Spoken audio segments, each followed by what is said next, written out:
Thank you so much, everyone, for coming here. This is a conversation, the last conversation of the day, a conversation about Latin American art magazines, and we have gathered here today Celia Birbragher, who is the founder and publisher and editor of ArtNexus and Art in Colombia. She has been publishing the magazine for 35 years. Rodrigo Moura is a curator at Inhotim in Belo Horizonte in Brazil, and he is also the editor of Cadernos Sesc Video Brasil notebooks. That is something published every year by Sesc, an institution in Brazil. And this year he has focused precisely on Brazilian art magazines, looking at the history of Brazilian art magazines. And here to my left, Sandra Antelo-Suarez, who is the founder and publisher and director, and my former boss as well, of Trans, which was among several things, has several activities, but was a magazine also published until 2001 was the last edition. So I would like to start today with Celia, asking her to please tell us a little bit about the history of ArtNexus and Art in Colombia. Well, I think the reason why we started Art in Colombia was because of the total lack, I would say, of information about fine arts in Colombia. And as I was thinking, coming here, the spark that started this was Carlos Rojas was a professor on the university where I graduated, and he had won a prize in the Sao Paulo Bienal. And at the time, of course, a prize in a Bienal was like the most an artist could wish for. And just to give you an idea, more or less, of the situation, there was like a small paragraph in the newspaper.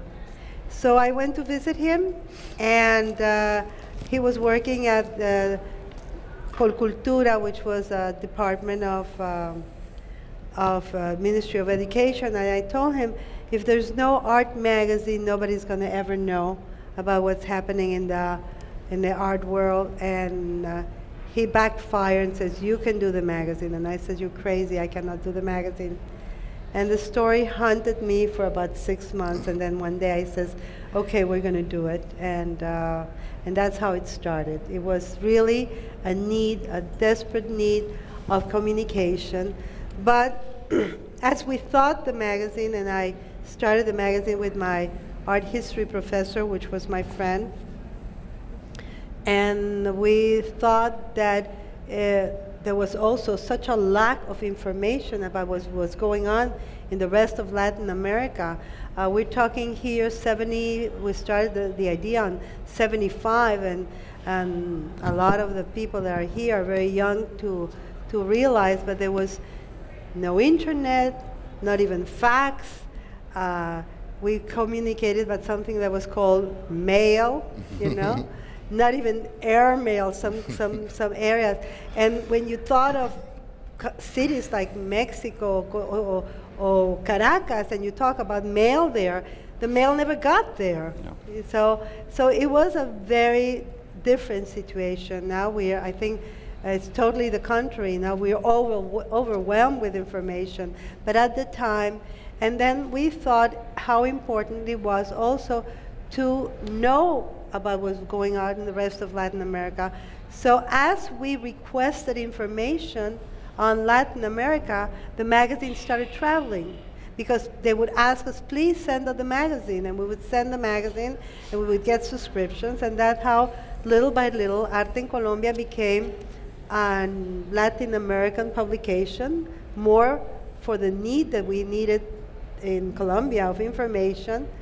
And I remember once somebody told me the only thing that's not true about the magazine is the name, because it's not Art in Colombia. So that's when a couple years later, and that was when my daughter started working for me out of Miami, and she said, I cannot work out of the United States with the name Art in Colombia, and that's how ArtNexus started. And at that point, we were already doing bilingual, and I said it's a good time to start doing 2 separate editions, and we did Spanish and English. And so Art in Colombia was started in 1976, and then ArtNexus came in 1990. yes. And yes, 90, yeah.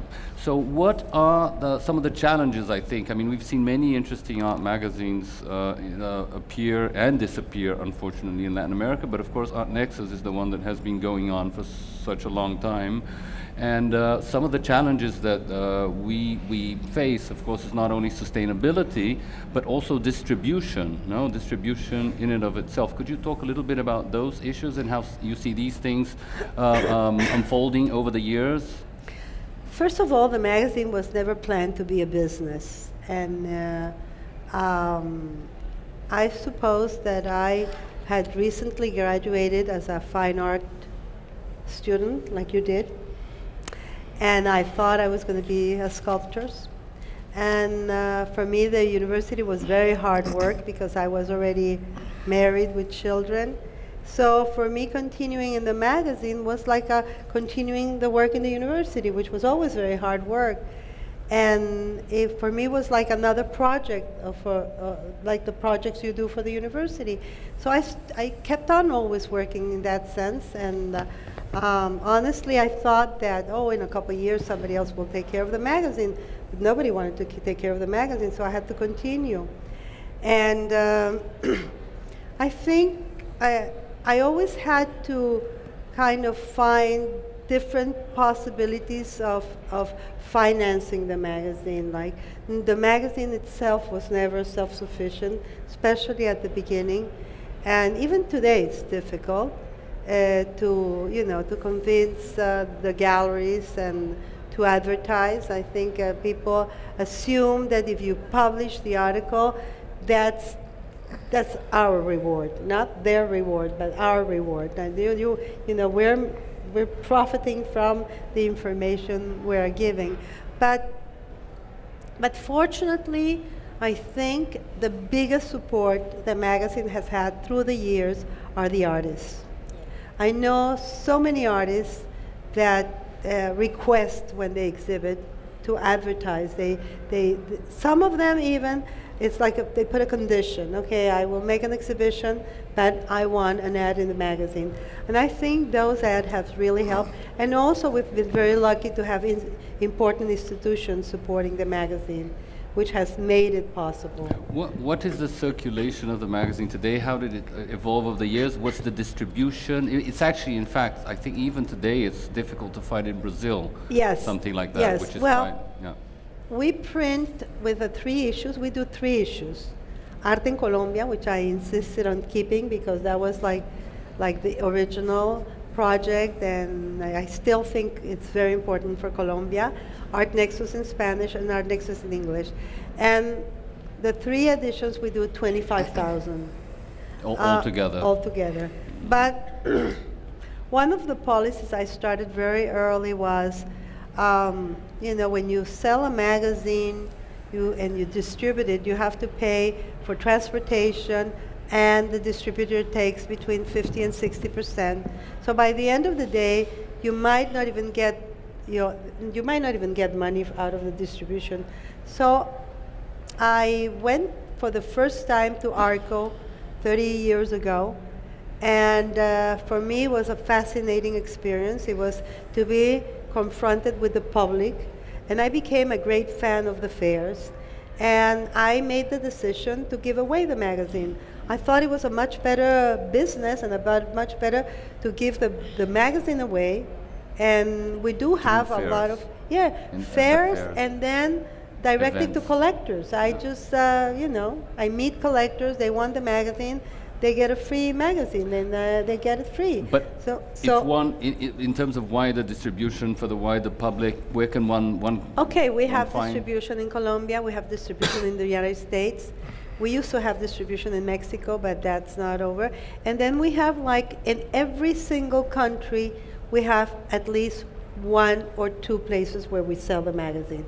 And this is because there are, of course, always students and professors and people that don't know the magazine that want to get a magazine or a particular magazine. And of course subscriptions. And yes, and the subscription, of course. The subscription is maybe our biggest asset, because, well, you get the money in advance, and you know it's getting where it has to go. And you've spoken about the support of the artists. You've also done editions, no? Would you like to speak a little bit about some of the editions that you've done? I wonder if that also is feeding into the support of the magazine. Yes, we did editions initially many years ago at the beginning.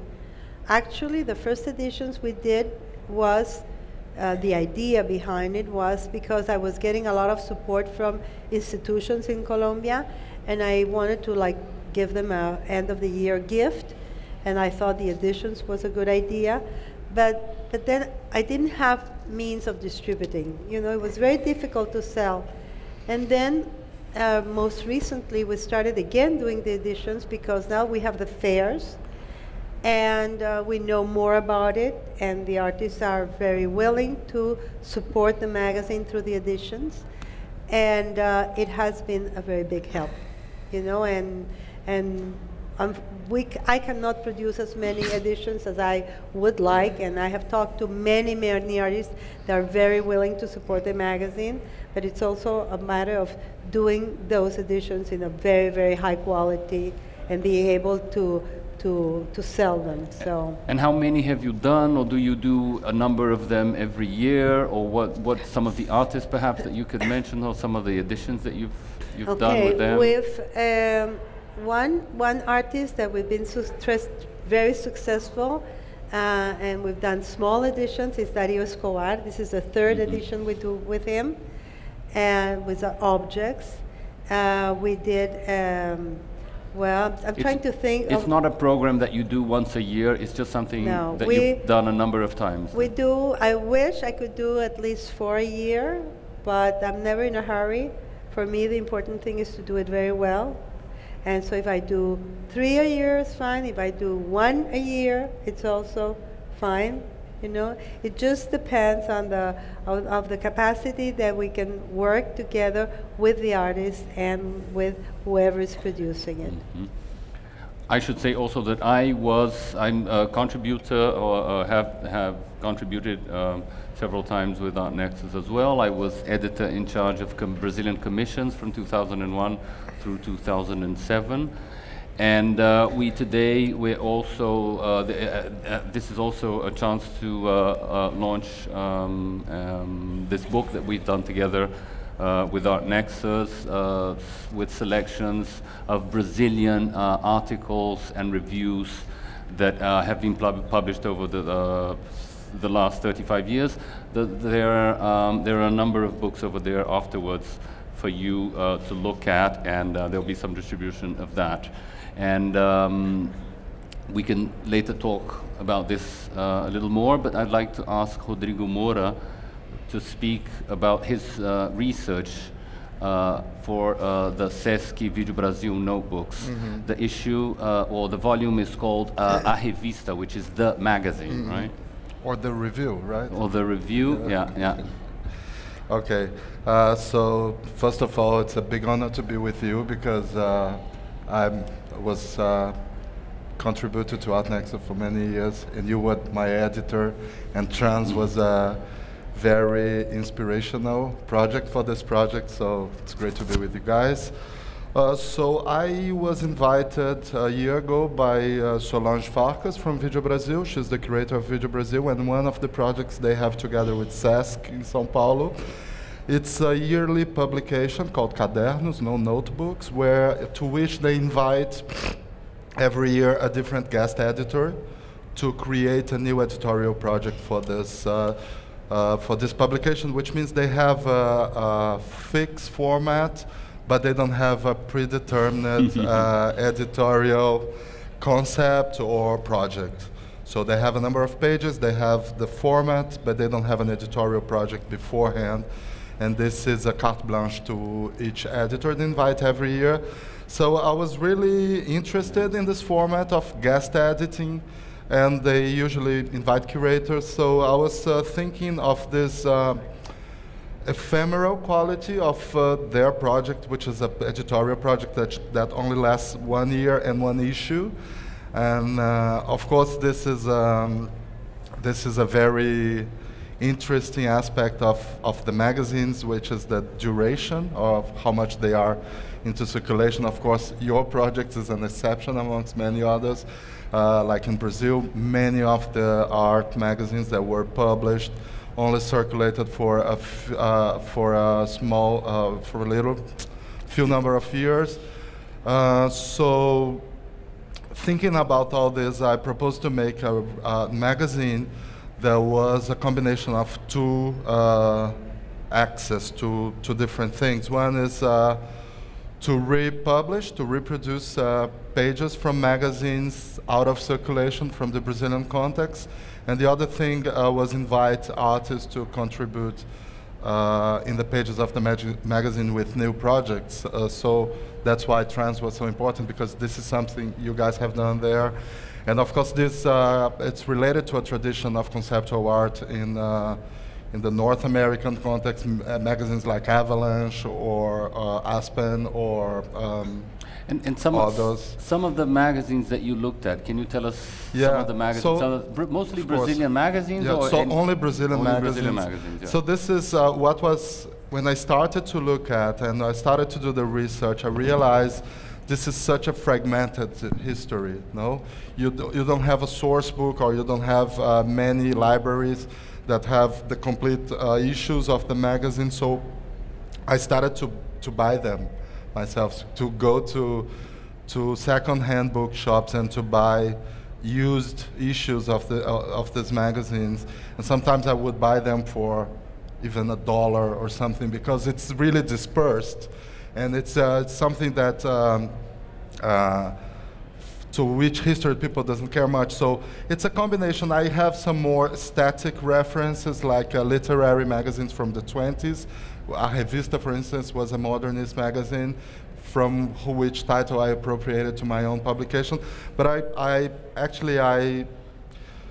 collected for the project a big number of publications from the late 70s to the late 80s, like Arte em São Paulo, Revista Galeria, Guia das Artes Plásticas, Arte Hoje, mainly those four, which can be more considered art magazines in terms of articles and news and reviews.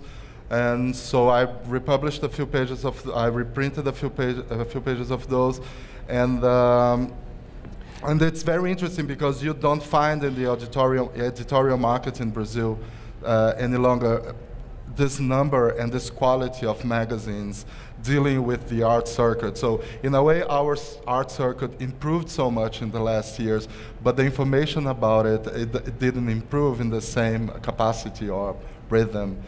So we don't have many magazines like Arte Hoje, for instance. Just to give you one example, was published by Rio Gráfica Editora, which was then what is now Editora Globo. No, it's a huge group, and they had for many years a magazine that was covering exhibitions in Rio and São Paulo, and was doing international news about art. So I realized there was a bigger care for information in the circuit that one doesn't find so much anymore. So I assume, like, critics and because I started my activity as a critic, as a newspaper critic, as you guys know, and so this has to do also with the decline of criticism in different circles, like in the broader press, in the newspaper. So so this was interesting to realize there were more information when the circuit was somehow less developed than it is today. What is the situation today, for example? What's interesting, I think, is that here, to give you a little bit of the context, is that We have something like ArtNexus coming from Bogota, which has been published for 35 years. Rodrigo is talking about a number of magazines, Galeria, Guia das Artes, trade magazines, not independent magazines, magazines that you would find at you know, newsstands. No? Arte in São Paulo, for instance, was originally an artist magazine, was started by Luiz Paulo Baravelli, and then Lisette Lanhado and Mary Stockler, they were, Marion Stocker Gomez, they were editors. And originally the magazine was published as a more artisanal magazine, but eventually it became a trade magazine. Distributed in newsstands, like Galeria and Guia das Artes. Guia das Artes, which went through, I think, at least the early 90s, no? So, yeah. But today we have a number of new magazines. But what would you say, would you have any thoughts on the sort of current state of the art magazines? Well, if I look at the art magazines in Brazil today, you know, what I don't recognize is the kind of standard art magazine that you expect, you know, with features, reviews, and news. We do not have that. Not that I know. I think there might be a few, but they are not broadly distributed, and quite frankly, they are not read by our circuit. So this is, you know, I'm not complaining that people doesn't publish, but I'm saying people don't care in general for art magazines. Yeah, there are a few, but they are, I shouldn't say disregarded, but they are not central to the circuit the same way Frieze is very important to London. Okay, thank you, Rodrigo. Sandra, my former boss. I was also senior editor at Trans from late 90s through the 2001. We did 2 issues together, no? Can you tell us a little bit about the history of Trans, which was active as a magazine, but among other things, among other projects as well, still active? Yeah. Thank you, Adriano. Thank you for putting this together. And I think that there are a lot of people here also that have been part of Trans and are part of Trans, and I thank you all because it's a team effort. And it has been done sort of out of passion. With Adriano, we used to share beds or take turns to sleep at the office. And I think that publishing, the non-profit, I mean, Trans is a non-profitable organization, and it has its problems, but it is really a passion, an urgency, and love. And publications are really about the invisibility of labor. I mean, it's the first thing that one sees the moment one receives something are the mistakes. The first thing the phone calls one receives are the complaints, and about 2 weeks after that, one starts looking at it again in a different way.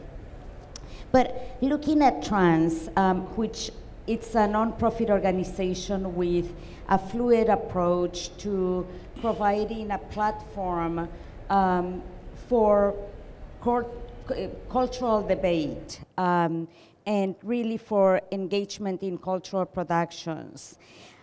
Up to now, our manifestations have been the publications in different kinds, which I'm going to talk about them, an exhibition space, and projects in different parts of the world. What is mostly New York, no? You are there at least, and the offices. I'm based wherever I am. I mean, it's like you're based in, you know, yesterday Monterey. I think, yes, if there is a mailing address, yes, it's New York. But it has changed. I mean, Trans was thought as it had a two-mission fault. I guess the reason with Trans, it was that the difference, I guess, it was that it was called, its generic name was Trans Magazine, but for me, it was a project book format that contained part magazine, part exhibition space, and part an art object, meaning more of a trans object remembering Elio Itisica. So in that way, the structure is very Borgian, and the just hold one of them. Object itself is very Oiticica. Again, that those publications, you have it there, right? yeah, that it has in the articles. The articles are all bilingual. Bilingual in the sense that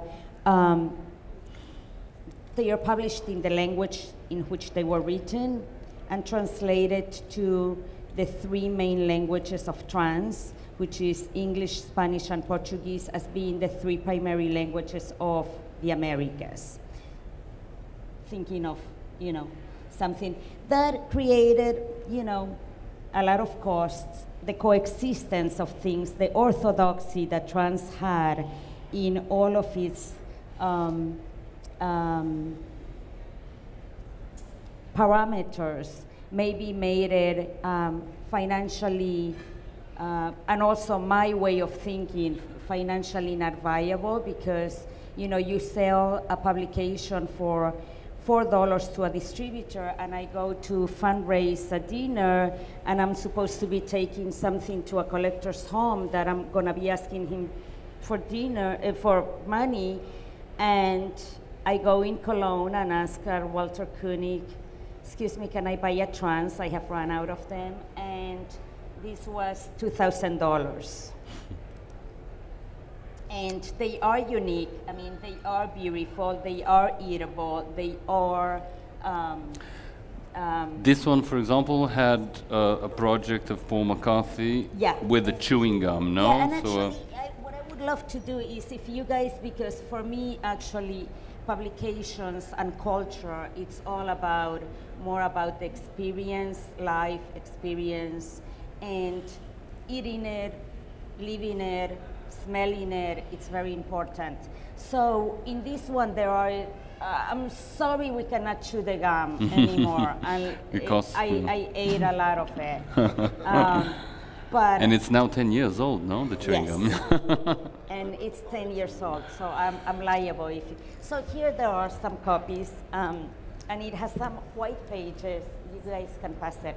And there are the other ones. Can you pass the other ones? You started, the first issue was in '93, and no, the genesis of trans is a response to a symposium that I did in 1993 for an exhibition that it was in conjunction with 20th century Latin American artists at MoMA. Our exhibition, it was at the Sisters Institution, America Society, but it was the first exhibition of artists of the Americas, meaning North and South America. I was very determined about that. For me, at that point, I saw that there was trafficking of artifacts, and there was an urgency of looking at contextualization. And contextualization, interpenetration, interdialogue of histories, told from different voices, contradictory voices at times, and put it in a platform of dialogues. At that point also, it was very, I mean, the internet was 1994, 95. One of the ideals that trans had many ideals, and it still has, the internet as an editorial tool to really put as dialogue. So there was one section in the columna vertebral, there was the one section of it that is the telesymposium, and there were symposiums done in the internet with leading thinkers in the field and whatever. But the first issue, and your editor initially was Carlos. You were working with Carlos Basualdo. It's funny because through this, what I did was that's correct. Carlos was in the first panel discussion. That it occurred a lot of cultural misunderstandings, and that was really for me very important. That urgency of making it something to create that kind of dialogue. But the first, when I didn't know how to do a publication, so I actually developed the first 6 issues in the structure, which was funny, I just found them. And yes, then there is collaborations, there is the, you know, that teamwork of ideas and so forth. But pretty much, I would say that the entire thing is what it is. I mean, it continues and it evolves. I think that publications could always use different means of distribution, and that's what it's interesting. What kind of distributions do you use? Do you want to use a guerrilla system? Do you want to use what channels of distribution are you going to go for? Especially if, and you know, who is going to be your audience at that moment? Especially with these kinds of things that are more artist projects kind of situations.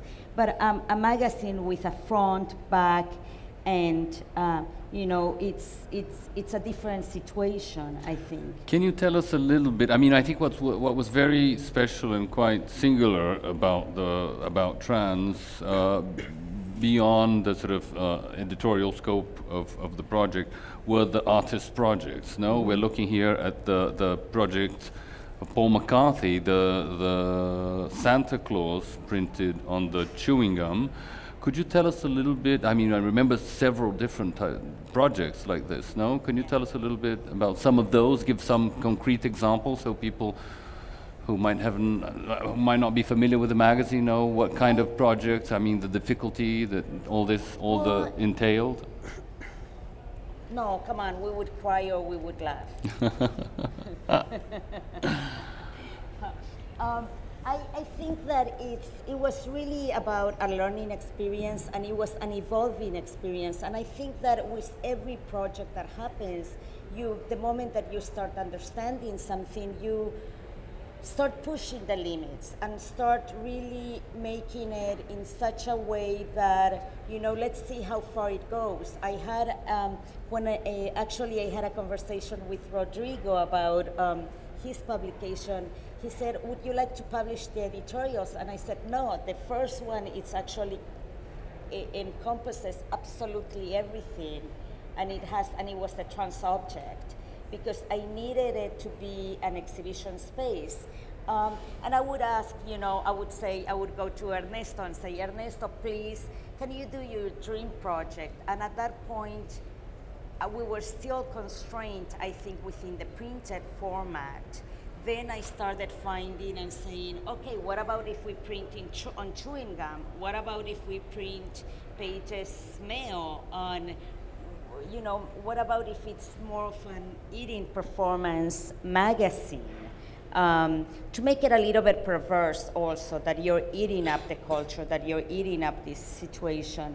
And there was a coloring book, there was a whistle, coloring, yes. There was a CD, of course. Yes, Janet Cardiff, there was a walk Beatriz by Milhazes Janet Cardiff. did a wonderful. Yes. And those magazines, I think some of them are circulating around. And you also gathered support with editions.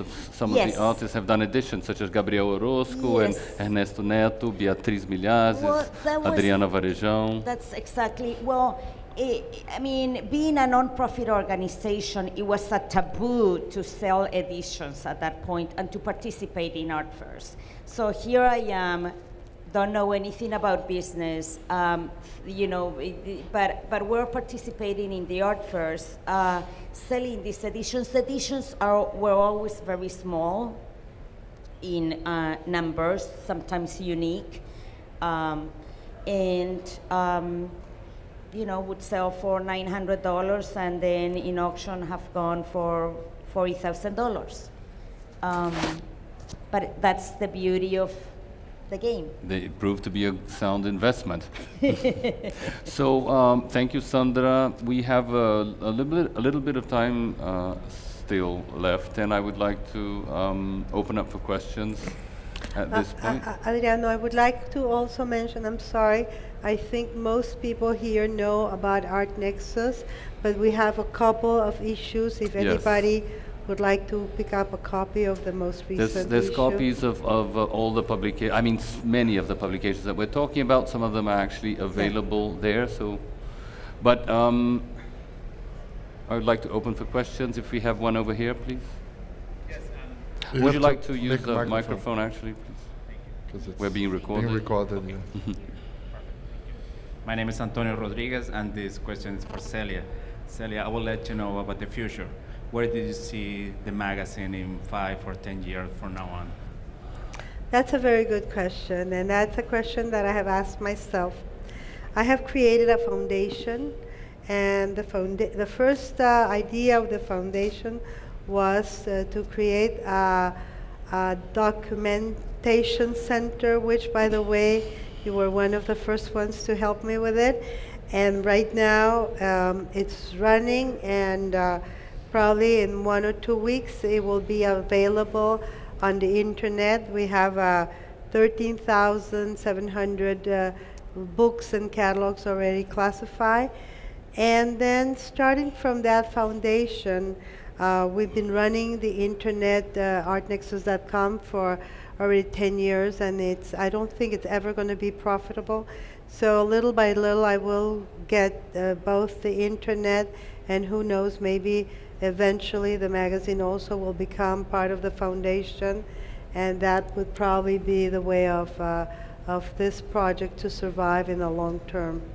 How much of the actual back issues, for example, is online? Is that something that yes, you were working? Yes, when we were working in the magazine, actually we started artnexus.com in 2001, I'm sorry, 2001, and ever since, everything we publish goes into the internet 3 months afterwards. That was like a theory so that the internet would not cannibalize.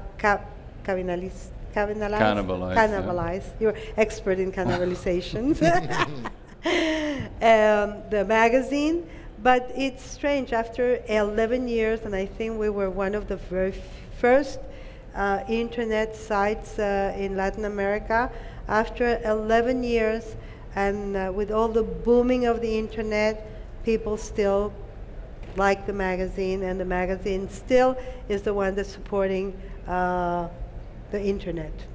Yeah, it's interesting how actually the art world thrives on the object and thrives on a community, of a physical community. That's why I think also publications or magazines are difficult to be sustained, because it's ethereal. It's something that people take it to their beds, to their bathrooms, but it's not, there's not a gathering space. It's not like going to church or to an art fair. So it's very hard to actually make something viable as in a business plan. Exactly. In terms of sustainability, sustainability. Sustainability is key. Yes, and that's why you see, for example, in art forums, the Unfortunately. interesting stuff is that the weave of the fabric is that it's 60% of its editorial pages, or right now 70, is advertisement, and 30%. So it's in a way that creates another content, almost like Vogue. You know, the advertising becomes editorial content. And I made a point of including advertisement amongst the pages I reprinted. In your project. In my project, I added like gallery ads from the 80s. And and sometimes they were designed by the magazine themselves, because it was not so professional, so they would just send the material and the magazine. Well, we still do that too, Exactly. so it hasn't changed that much. So I was fascinated about this. One way of actually, which is a very loyal one, is subscriptions to libraries. I made that as a point of actually going to all, and that was for us. It was so loyal because, you know, there is a reservoir of, and there is someone responsible there that would archive it, that would be there. And to see that there is that situation. For example, now we have done different publications. There is a newspaper that it's called You and Me, the newspaper of yesterday, today, and tomorrow, which in a way it's a contradiction because the newspaper, it only lasts one day and then it's to wrap fish, smelly fish. But it was actually a recopilation of interventions of artists from 1778. It actually starts with Goya, and they were facsimile reproductions, and maybe we can have some images of those if there is someone back there. You know, for example, that, or Cildo Meireles, forget it. Oh, Sandra. In the meantime. And then there is, for example, Katie Noland revisited her, you know, seminal essay, Metalanguage of Evil, yeah. Or Calder, for example, his pages in the New York Times. This is one of the projects that Sandra did. No, but that's another one that I'm talking about. That's another thing. The next one, I guess. Well, you know, things of that sort. Or, for example, with Francis Alice, that we decided to do a newspaper that it was going to be only distributed via la encomienda system. It needed to be passed by hand, shipped by hand, and it was actually an artist project, because I believe that actually I love working with artists, and there's something very political. I sent him a fraction of a speech that Nixon had done when he had separated the value of the dollar with the gold, which it was the bonds, and it was an amazing text. I wish we don't have that. What's this? That's the Goya, actually. That's 1778, and that is the facsimile reproduction that it was distributed in these 3 pages. If we can have the 3 images together, that would be wonderful, but in the meantime, if we have any other questions, yeah, over here.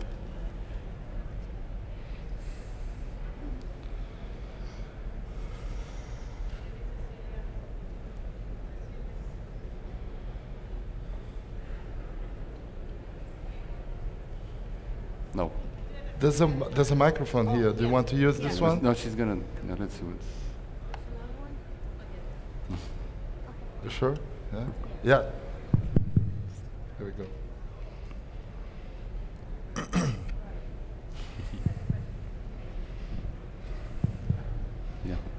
Yeah, my name is Celia Fajardo.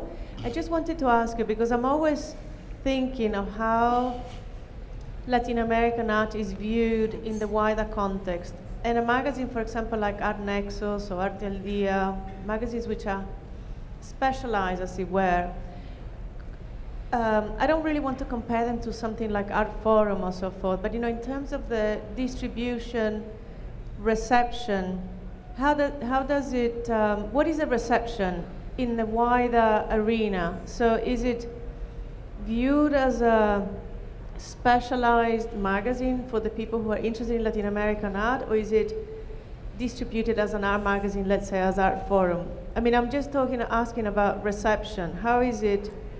How do you know that it's received within the wider public beyond, the Latin American crowd? Well, I think for me it's like it's been growing little by little, and so initially it was just for Colombia. And I remember when I came out with the first magazine, and I heard so many stories about year 1 issue unique, and but much to my surprise, after I published the first one, the second one, I had from the beginning a tremendous response from the Colombian public, which I still do.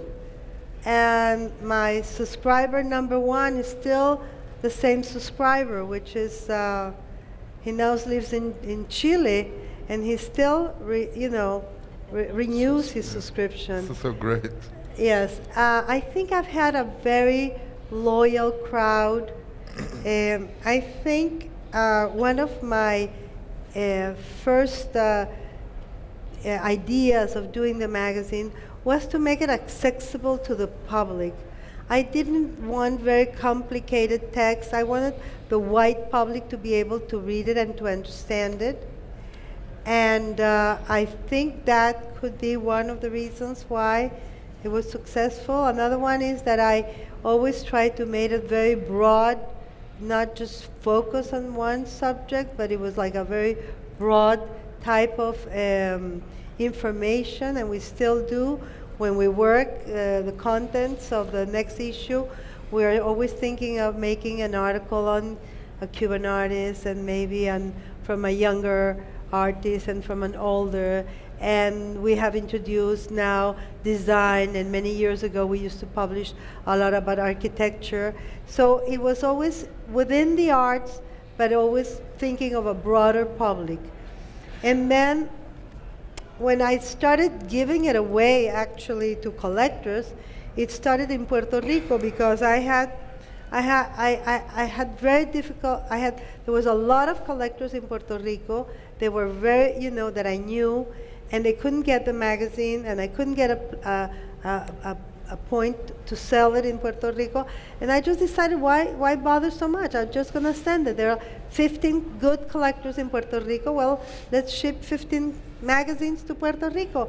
And the response was that they became fans of the magazine. They became friends of the magazine. Many of them subscribed. And that experience, I started copying it in different countries, and I do it Central America, and we did it in Panama and in Venezuela, and right now we're even doing it in Colombia, because there is a very large young group of collectors in Colombia, and I thought, well, it's also a way of sharing with them this fantastic information. I think I've been very, very fortunate to have very smart, knowledgeable writers in our staff. It's become like a big family. I think it was due that there were no other serious publications at the time, and some of them, like Luis Katmitzer, for example, who I had a hard time convincing him to write in the magazine because he felt he was an artist. Well, he's written almost in every single issue since he started. Yeah. And many of them are like that, and many of them maybe cannot write as often as they should, right? To get back so to I owe you a text, yes. Is that right? Just to get back to Cecilia's question, when you used to have the mission or description or the sentence, the nexus between Latin America and the rest of the world, below the title. You would have ArtNexus yes. on the cover, and the nexus between Latin America and the world, which when you redesigned it, you dropped it. Is that correct? I don't know when it happened, I think when we started ArtNexus. But the mission is still the same. Still yes, that. yes. Yeah. And a link between the countries. I think that's what we have accomplished.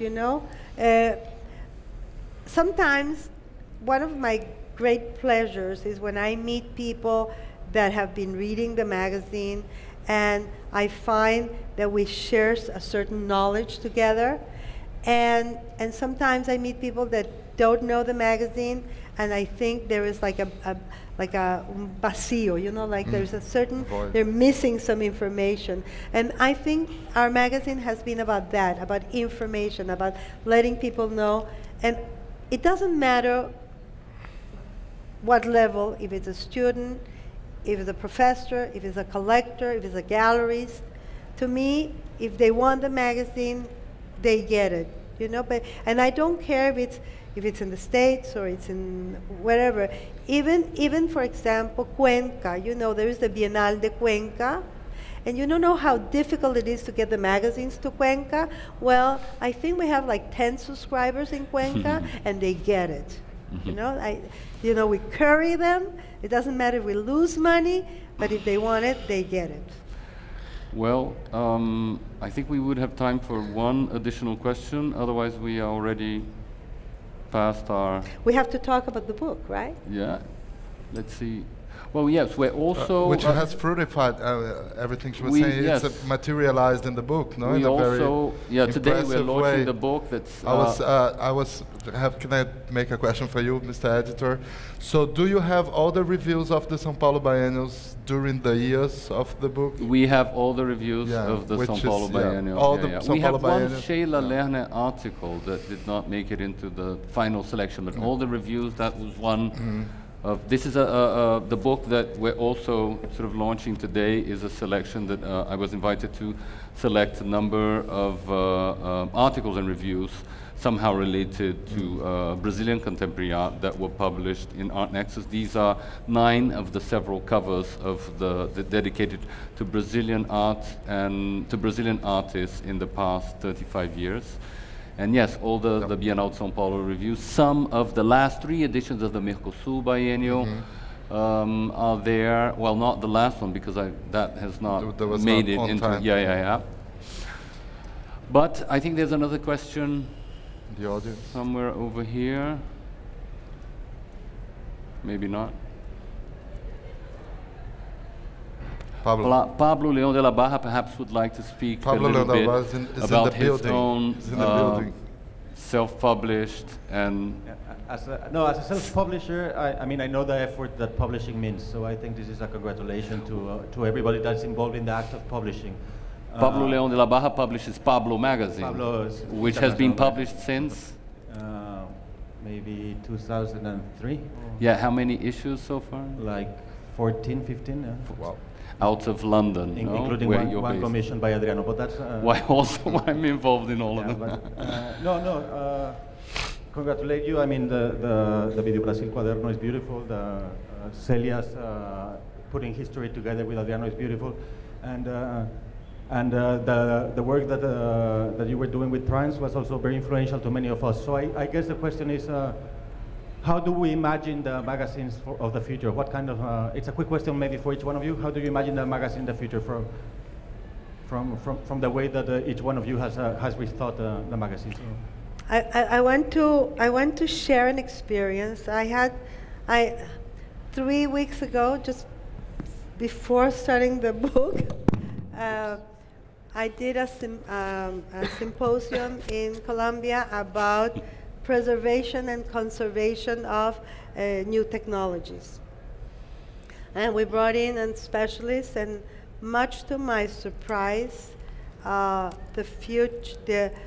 most of the new technologies do not last enough. The most is 10 years, and you have to transform them in the new technologies. And the one thing that has survived and will survive is paper. So when the internet came and all the new technologies came, we thought they would take over the magazines and the books. And now the experience has taught us that now the technologies are to be used, but in the long term, they will not last. I mean, they have to be retransformed. So far, they have not found any of the new technologies to last as much as the paper lasts. So I think the paper is still the king. And my experience publishing the magazine is that the people treasure more and more books and magazines. It's funny because when I started to do this project and I started buying the magazines, I end up having all these different kind of bugs in my bedroom. You know, the termites, because they come with so that was quite old magazine. Quite an ecological issue for my marriage, actually.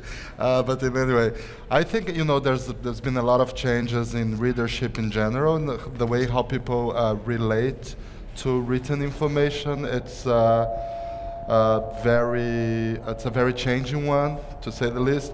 But I believe, you know, with this project I tried to pay a big homage to the culture of paper, as we are all addicted to paper in a way.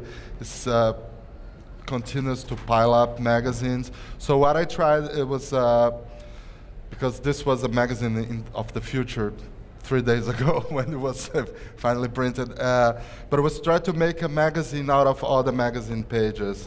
So as a self-generating device. Thank you, Rodrigo. We're almost out of time, but I wanted Sandra to reply to Pablo's. The future.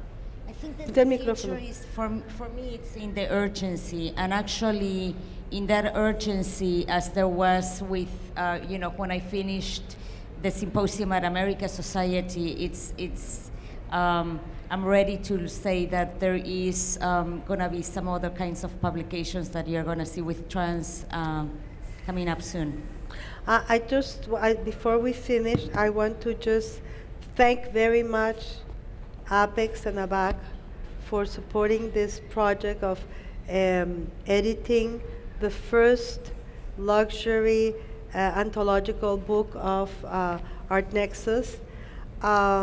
There are some fantastic texts that were published many years ago that I personally enjoyed reading again. It's a major, very, very hard work that we put together, and I hope everybody that has the opportunity to see it or to have it, I'm sure they will enjoy it. And I was surprised of how much, and I'm sure Adriano too, how much we had published about Brazilian art. This is just like half of what has been published. Of course, most of the major articles are published in this book. And Adriano's idea was not to publish only about Brazilian art. I think, Adriano, you have to say a few words about your idea. Very briefly, because our Swiss coordinator is already signaling back there for us to finalize. The idea was to include Brazilian contemporary art, but not just by Brazilian natives. We have a number of artists who have developed their careers in Brazil as well, with a strong influence of Brazilian art. So, for example, on the cover we have Jorge Macchi, who's born in Argentina, and Damian Ortega, born in Mexico City, and Carlos Garaycoa, born in Havana. But the three artists have spent a long periods of different, working periods in Brazil, working with galleries there, working with institutions there, and also influenced in different ways by Brazilian art. So the idea was to question the sort of Brazilian character of the publication, and therefore open up a little bit the borders for that. I want to thank everyone here, the participants, all of you, and of course Claudio and Art Basel Miami Beach for this opportunity. Thank you.